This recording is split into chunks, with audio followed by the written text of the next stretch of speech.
राजपुर नाम के एक छोटे से कस्बे के बाहर एक घना जंगल था, जिसके बीचों बीच एक पुराना धूल भरा रास्ता जाता था। लोग कहते थे कि यह रास्ता बहुत पुराना है, लेकिन कई वर्षों से कोई भी इस पर आगे नहीं गया। गांव के बूढ़े जब कोई उस रास्ते की ओर जाने की सोचे तो अक्सर कहते, बेटा, इस रास्ते पर मत जाना, न जाने कहां ले जाता है। कहते हैं वो रास्ता कभी बहुत समृद्ध राज्य आर्यावृत की ओर जाता था, लेकिन पता नहीं क्या हुआ। वहां के सभी लोग राजा समेत कहीं गायब हो गए। किसी को नहीं पता वे कहां गए। तब से वहां कई लोग गए, लेकिन वापस नहीं आए और नहीं अपनी मंजिल तक पहुंचे। लेकिन किसी ने कभी सच में यह जानने की कोशिश नहीं की कि इसमें ऐसा क्या है। इसी गांव में रहता था नौजवान जिज्ञासु लड़का नयन। नयन को नई नई जगहों की खोज करना बहुत पसंद था। जब वह खेत से लौटते हुए उस पुराने रास्ते को देखता तो उसके मन में अजीब सा सवाल उठता। आखिर ये रास्ता जाता कहाँ है? बाबा, आप कभी इस रास्ते पर गए हैं? नयन, ये रास्ता अंधकार और रहस्य से भरा है। कई लोग गए पर लौटकर कोई नहीं आया। चलो चलो, कभी उसकी ओर देखना भी मत। नयन और भी उत्सुक हो गया। उसके मन ने मानो निश्चय कर लिया हो कि वह इस रहस्य को जरूर सुलझाएगा। उसने अपने दोस्त को साथ चलने के लिए पूछा, राजू, तू चलेगा मेरे साथ? इस रहस्यमय रास्ते का क्या रहस्य है? पता तो चले। नहीं भाई, मेरी माँ मुझे बहुत मारेगी। तुम्हें जाना हो तो जाओ, मेरा नाम भूल जाओ। लेकिन राजू डर गया, पर नयन का जिज्ञासु मन पीछे हटने वाला नहीं था। वह जानता था कि इस रास्ते में कोई न कोई सच जरूर छिपा होगा, सच जिसे जानना उसके जीवन का एक नया अध्याय खोल सकता था। अगली सुबह वह तैयार हुआ। माँ ने पूछा, कहाँ जा रहे हो बेटा? बस यूं ही थोड़ी दूर घूमने। जहाँ जाना हो वहाँ जाओ, लेकिन उस रास्ते की ओर मत जाना। पर उसे पता नहीं था कि नयन एक ऐसे सफर पर निकलने वाला है जहां से उसकी जिंदगी हमेशा के लिए बदल जाने वाली है। जैसे ही नयन उस पुराने रास्ते पर पहुंचा, उसके पैरों में कंपन सा महसूस हुआ। रास्ता शांत था, जैसे उसका स्वागत कर रहा हो। पेड़ों की शाखाएं मानो उसे आगे बढ़ने का संकेत दे रही हो। नयन ने गहरी सांस ली और उस रहस्यमय रास्ते पर अपना पहला कदम रखा। देखते हैं ये रास्ता आखिर जाता कहाँ है। जैसे जैसे नयन आगे बढ़ता गया, जंगल और घना होता गया।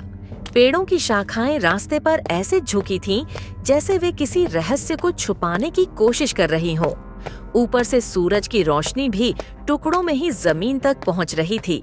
लेकिन जो सबसे अजीब था, वह था हवा में सुनाई देने वाला हल्का सा फुसफुसाहट सा स्वर, जैसे कोई दूर कहीं बातें कर रहा हो। नयन का दिल तेजी से धड़कने लगा। अब उसे समझ आने लगा था कि यह सिर्फ एक साधारण रास्ता नहीं है। इसमें जरूर कोई रहस्य छिपा है। लेकिन चेतावनी को नजरअंदाज करके आगे बढ़ने लगा। थोड़ा और आगे जाने पर उसे महसूस हुआ कि जैसे पेड़ों के पीछे कोई छाया चल रही हो। उसने मुड़कर देखा, लेकिन वहां कुछ नहीं था। फिर भी उसे लगा कि कोई उसके कदमों पर नजर रख रहा है। थोड़ी दूर जाने पर पेड़ों के बीच एक छोटा सा खुला मैदान मिला। वहां एक चमकता हुआ पत्थर था। पत्थर को छूने की कोशिश की, उसी पल उसे एक मंद सी आवाज सुनाई दी, वापस लौट जाओ। तुम कौन हो? सामने आओ। आवाज बंद हो गई। जंगल फिर से शांत हो गया। नयन ने सोचा, कोई है जो मुझे डराना चाहता है तो मैं और आगे जाऊंगा। सच सामने आना ही चाहिए। अंधेरा हो चुका था और थोड़ी ही देर में नयन को सामने एक अजीब सी छाया दिखाई दी। जैसे जैसे नयन छाया के पास पहुंचा, उसका दिल तेजी से धड़कने लगा। छाया बिल्कुल स्थिर थी, लेकिन उसका आकार किसी इंसान से मिलता जुलता था। नयन ने हिम्मत जुटाई और आगे बढ़ने लगा। छाया धीरे धीरे साफ होने लगी और नयन ने देखा कि वह कोई इंसान नहीं, बल्कि एक पुराने समय की मूर्ति थी। उसके पास एक गुफा थी जिसका मुंह पत्थर से बंद था। मूर्ति पत्थर से बनी थी, पर उस पर कुछ अजीब निशान उकेरे हुए थे। मूर्ति के नीचे एक संदेश लिखा था, जो भय पर विजय पाके आगे बढ़ना चाहो तो चलो। नयन ने मूर्ति को घुमाकर देखना चाहा। जैसे ही उसने उसके आगे कदम रखा, गुफा का दरवाजा खुल गया। वह गुफा के अंदर चला गया। गुफा अंधेरी थी। वह भीतर जाता गया। क्या यही असली रास्ता है? अंदर की दीवार पर चमकदार पत्थर गड़े हुए थे। लगता था कि यह गुफा कई सदियों पुरानी है। जैसे ही वह थोड़ा आगे बढ़ा, उसे एक फल से भरा थैला दिखा। वह वहां ठहरा। ये क्या? यहाँ इतने ताजा फल किसने रखे होंगे? मुझे भूख बहुत लगी है, पर क्या यह खाना ठीक होगा? उसने वे फल नहीं खाए और आगे बढ़ने लगा। थोड़ी दूर चलने पर उसे 2 रास्ते दिखे। वह सोच में पड़ गया। अरे ये क्या? अब इसमें से कौन सा रास्ता लूं? नयन बाएं वाले रास्ते की ओर चल पड़ा, पर कदम रखते ही उसे को लगा कि जैसे पूरी गुफा ने उसकी हिम्मत की परीक्षा लेने की ठान ली हो। वहां बिल्कुल अंधेरा था। वो मशाल लाना भी भूल गया था। कुछ कदम आगे बढ़ते ही उसे एक अजीब सी आवाज सुनाई दी, जैसे किसी ने दीवार पर हल्का सा खुरचा हो। नयन ठिठक गया। कक कौन है?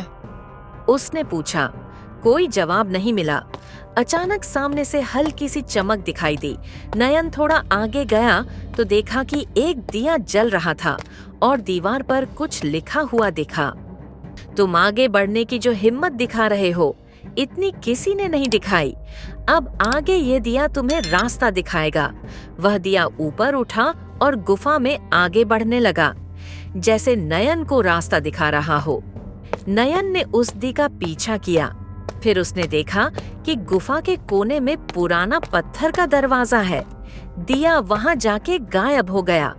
नयन दरवाजे की ओर बढ़ा। दरवाजा धीरे धीरे अपने आप खुलने लगा, जैसे कोई लंबे समय से बंद राज अब बाहर आने को तैयार हो।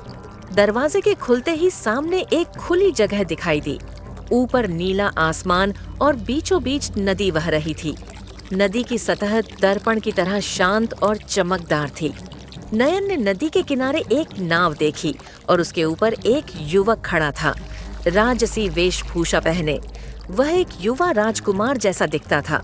उसका शरीर पूरा नहीं, बल्कि एक छाया की तरह दिख रहा था। लंबा चमकदार वस्त्र पहने हुए, आंखों में अजीब सी चमक। नयन उसके पास गया और आश्चर्य से बोला, आप कौन हो? मेरा नाम आर्यवन है। मैं इस जगह का राजकुमार हूँ, या यूं कहो था। क्या आप इंसान हो या कोई आत्मा? न तो पूरी तरह जीवित और न ही मृत। मैं समय में फंसा हुआ हूँ। इस नदी ने मुझे सदियों से कैद करके रखा है, ताकि कोई योग्य व्यक्ति आकर इस रास्ते के रहस्य को उजागर करे। योग्य व्यक्ति? हाँ, आओ बैठो नाव में, मैं तुम्हें पूरी बात समझाता हूँ। नयन बिना डरे नाव में बैठ गया। नाव अपने आप चलने लगी। योग्य व्यक्ति? किसकी बात कर रहे थे आप? ऐसा व्यक्ति जो बिना डर के सत्य की तलाश करे, और तुम वही हो। तुमने बिना कुछ पूछे, बिना डरे नाव में बैठ गए। यह रास्ता किसी सामान्य जगह की ओर नहीं जाता। यह सत्य, साहस और निर्णय की यात्रा है। यह समय की यात्रा है। इसे जो पूरा कर ले, उसका जीवन बदल जाता है। नयन ध्यान से सुन रहा था। आखिरकार उसे कोई मिला था जो इस रास्ते का अर्थ जानता था। तो ये रास्ता कहाँ जाता है? यह रास्ता तुम्हारे भीतर जाता है नयन। तुम्हें वहां ले जाता है जहां इंसान अपनी सच्ची ताकत को पहचानता है। लेकिन इससे पहले तुम्हें मेरी सहायता करनी होगी। कैसी सहायता? मैं सदियों पहले एक शाप के कारण इस जगह में कैद हो गया। हम यह नदी पार नहीं कर सकते। शाप तभी खत्म होगा जब कोई साहसी व्यक्ति 2 परीक्षाएं पूरी करेगा। पहली परीक्षा तुम पार कर चुके हो। अपने भय पर विजय पाकर अब एक और परीक्षा बाकी है। मैं तैयार हूँ। दूसरी परीक्षा सत्य का सामना है। तुम्हें उसमें अपने बारे में वह स्वीकार करना होगा जिसे तुमने हमेशा से छिपाया है। अपने डर, अपनी कमजोरियां, अपना सच, कुछ भी हो सकता है। नयन शांत हो गया। उसके लिए यह आसान नहीं होने वाला था। ठीक है, मैं तैयार हूं। मैं आपको मुक्त करा के रहूंगा, तब तक मैं पीछे नहीं हटूंगा। आर्यवन की आंखों में पहली बार उम्मीद चमकी। तो चलो दूसरी परीक्षा की ओर। वे दोनों एक रहस्यमय कक्ष की ओर बढ़ गए। नयन और आर्यवन एक लंबे गलियारे से होते हुए एक गोल कक्ष में पहुंचे। कक्ष राजा के दरबार जैसा था, लेकिन बिल्कुल खाली। बीच में राज सिंहासन था, जिसकी सतह सोने जैसी चमक रही थी। आर्यवन ने कहा, यह इंसान सत्य का सामना करने के लिए तैयार है। तभी कक्ष में आवाज गूंजी, ये क्या सच का सामना करेगा? ये बहुत कमजोर दिल का है। मैं कमजोर नहीं हूं, पूछो जो पूछना हो। तो बताओ, तुम्हें आखिरी बार डर कब लगा था? जब मैं इस कक्ष के अंदर आया तब। तुमने आर्यवन की मदद करना क्यों चाहा? इससे तुम्हें क्या मिलेगा? मैं कभी किसी लालच में काम नहीं करता। अपने जीवन का एक ऐसा काम बताओ कि तुम्हें लगता हो कि तुमने गलत किया। मेरे माता पिता को बताएं बगैर यहां आना, मां से झूठ बोलना। सच में तुम बहुत नेक इंसान हो। तुमने अपनी जीवन की परवाह किए किसी की मदद करनी चाहिए, वो भी किसी लालच के बगैर।